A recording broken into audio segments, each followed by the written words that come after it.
don't take anything for granted. Every situation, every incident, every traffic stop is different. Right now on News 8 at 6, in the line of duty, how local law enforcement officers say they're facing a threat they never expected. It was based on that freedom of expression, and freedom of speech, and you know, it's the thing that makes this country great. Going off script, how a night out in the theater for Vice President-elect Mike Pence has much of the country buzzing. Live from WQAD, News 8 at 6 starts now. Good evening, I'm Julie Sisk, in for Denise Anika. And I'm Jim Mertens. Thanks for joining us tonight. In our top story at 6, police officers in several states were attacked, including one detective who police say was targeted because of his uniform. A potential suspect now in custody in connection with the shooting death of San Antonio Detective Ben Marconi on Sunday morning. The chief of police said at a news conference earlier today he thinks anyone in a police uniform who happened to come along would have been targeted. Officers were also shot and wounded yesterday in St. Louis, also in the Kansas City area and in Florida. And with this latest shooting death, 58 officers have lost their lives in the line of duty so far this year. News 8's Christina Hepner tells us how local law enforcement officers are reacting to an increased threat on the street. It's a danger. 26 years in the force. Trooper Dan says he never expected police officers to be the target. You never really train or expect that somebody's going to attack you for no reason. So yeah, it's almost like a terrorism within inside of the country. More officers have been shot and killed in the line of duty this year than last. 58 law enforcement deaths, including 2 officers near Des Moines. When our officers were killed a few weeks ago in the Des Moines area, how many other officers that were working or that got called out that ran towards harm's way to try to protect other officers and protect their community? The Iowa State Patrol covers 6 counties. It's not a routine job, and from shift to shift and county to county, and every incident is a little bit different. With every new situation, he says officers are being more aware of what's going on. It's definitely something we discuss and something we think about. Do we know the answer? No. Make sure you're looking out for yourself and call for backup if you need it. And if it doesn't seem right, pick up on those indicators. He wants people to remember they have families and they have parents and they have brothers and sisters. Officers risking their lives every day to serve and protect are people just like you and me. Christina Hepner, WQAD News 8. Thank you, Christina. The decade's highest total of police officer deaths came in 2011, with 73 officers killed in the line of duty. Weeks after the ambush killings of 2 Des Moines area officers, Urbandale Middle School students are showing their love for the police department. 248 little hearts made by 6th graders hung at the Urbandale police station.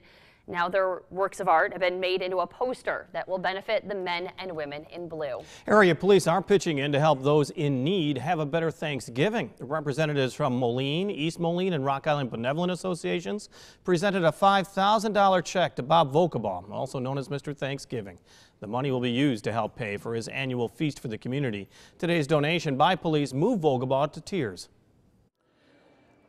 Extra special this year because what's happening to the police officers. They do such wonderful things every day, just not this, but protect us and how it's turning about on them. As citizens of this United States of America, we need to be ashamed of ourselves. This year, Hy-Vee is catering the event, and volunteers will serve the turkey with all the fixings at South Park Mall. The latest rounds of protests over the Bakken oil pipeline became even more heated in North Dakota. Police there described it as a riot last night involving more than 400 protesters. Police say the group set fires and attempted to cross a closed bridge with a line of officers blocking them from getting over. As the group advanced, police used water cannons, rubber bullets, and tear gas to break up the protests. Protesters say dozens of people were hospitalized with injuries. Police officer was also treated for injuries after being hit by a rock. Well, the protests are taking place along the last uncompleted portion of the pipeline. The area runs along tribal lands, and members of the Standing Rock Sioux say the project puts their drinking water and their livelihoods at risk. They're getting support from activists in Iowa. 3 people started a hunger strike today in what they say is a last-ditch effort to stop the pipeline. Thanksgiving travelers flying through Chicago are catching a lucky break. Workers at O'Hare International Airport announced plans to strike after the holiday weekend. 500 employees involved work mainly for outside contractors as baggage handlers, wheelchair attendants, and cleaning crews. They're looking for a pay increase to $15 an hour, along with union working conditions. It was never their intent to disrupt them or their operations. It is their intent to bring light to these conditions that they're working under, to these, egregious violations by their contractors. And they really want to have the public support them. The strike, planned for next Tuesday, it coincides with a nationwide day of protest connected to the Fight for 15 minimum wage movement. If you hadn't heard of the new Broadway musical Hamilton before last weekend, chances are you've heard of it now. That's after the New York cast singled out Vice President-elect Mike Pence during a live performance. News 8's Elizabeth Wattis joins us live in the studio with what our local theater community thinks of the off-script monologue. Elizabeth. Yeah, Julie, since that performance Friday night, President-elect Donald Trump took to Twitter with his opinions, saying things like Mike Pence was harassed at the theater, also saying that the theater should be a safe and special place. Now, he also is calling for the cast of Hamilton to apologize to Mike Pence for their terrible behavior. But Pence said in an interview with Fox News that he was not offended, and the boos from the audience were, quote, what freedom sounds like. And I talked with local theater community here in the Quad Cities about their take on the situation. Come on, laddie! Lights, camera, live theater. Live theater in general, and it's very important. Whether you're singing the chorus line or taking the main stage. Engage! Broadway lovers here at Circa 21 say theater is a way to march to your own beat. Yo ho! Yo ho! The country was based on that freedom of expression, and freedom of speech, and it's the thing that makes this country great. This message needs to be spread far and wide, okay? Last Friday, the New York cast of the Broadway musical Hamilton took center stage for an improv performance. We, sir, we are the diverse America who are alarmed and anxious that your new administration will not protect us. An unexpected monologue directed at Vice President-elect Mike Pence. Parents or defend us and uphold our inalienable rights, sir. What those folks in New York chose to do was certainly their First Amendment right to do, and they had every right to do it. And we certainly support the First Amendment right here. And to work on behalf of all of us.